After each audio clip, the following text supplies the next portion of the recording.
Just 4 days ago, this secluded town in the middle of nowhere looked like this. And because this town is located in the middle of the jungle in Guatemala, an area that experiences extreme tropical storms in the summer, many of these small houses cannot withstand these brutal conditions, forcing the residents to constantly rebuild their homes in order to protect their families. However, Guatemala City, a 4-hour car ride away, is in stark contrast to this with its upmarket infrastructure and work opportunities, a gap we really want to bridge.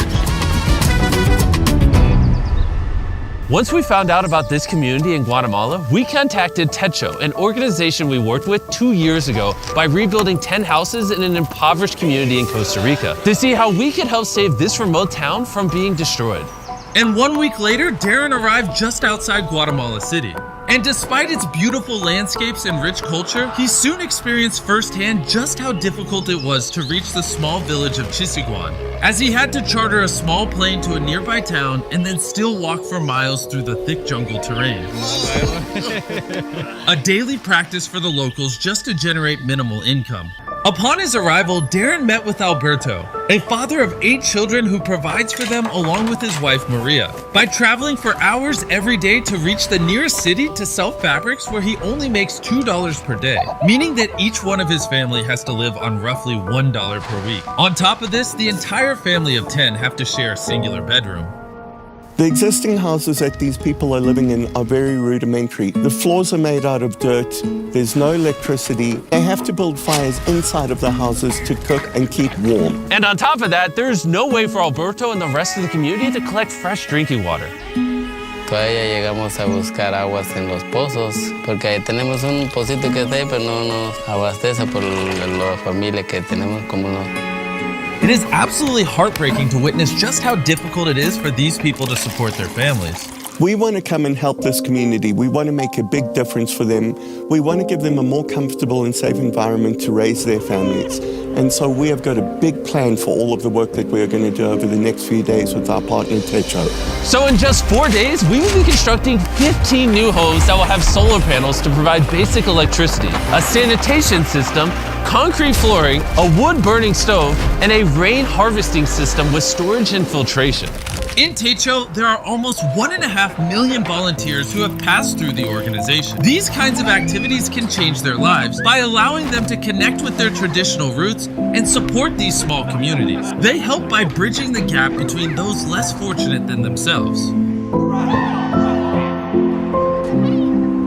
Early the next morning, with only 4 days to pull off the enormous feat, over 50 volunteers from Techo had arrived in the village to start the construction. And with the lack of roads in this village, Darren and the volunteers had to carry all of the building equipment to the top of the hill, where the new homes are being built, so the next 48 hours are going to be extremely tough.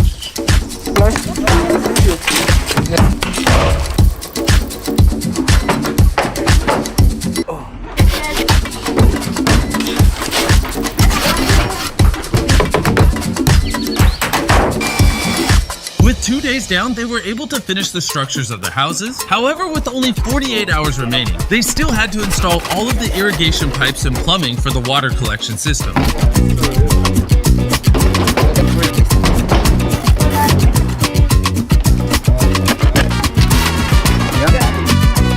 They'll be able to accumulate a lot of water over here so that they've got adequate water available when it doesn't rain. This is a huge upgrade for them. I've never doubted Darren's abilities before, but this one was touch and go. I can't believe it. But they finished just in time before the sun rose to surprise Alberto and all the other families with their new homes, and the children couldn't contain their excitement. Let's cut the ribbon.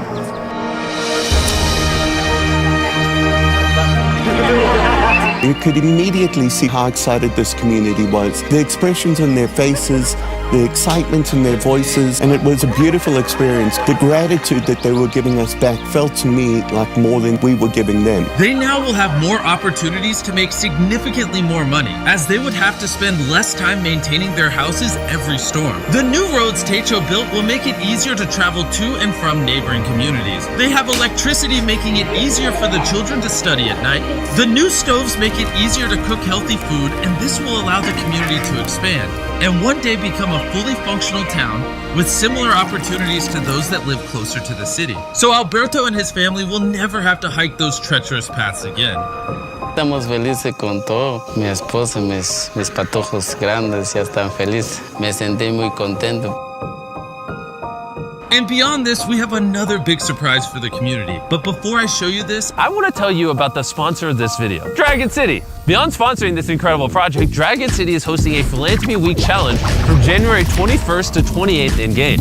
Players can earn points for Techo by breeding an electric parent and a flame parent dragon. And for every 50,000 points earned globally, Dragon City will donate $100 to Techo.us to help build shelters in Latin America with a total donation goal of $20,000. Also, there's a custom Mr. Beast Runner Island starting on January 24th where you can obtain all of the Mr. Beast dragons through in-game offers. But if you don't like my dragons, there's obviously thousands of more you can choose from. So don't worry, I won't get offended as long as you subscribe. Download Dragon City by clicking the link in the description or scanning this QR code right here to get a special starter pack with 15,000 food, 30,000 gold, 10 gems, and join the Beast Philanthropy Week as the Dragon Master. On top of the 15 houses we've built, we are also building a community center, which will serve as additional classrooms for the school, which currently only has 2 classrooms. The woman will also use it for training and workshops to learn new skills and to try and find other ways to get a job.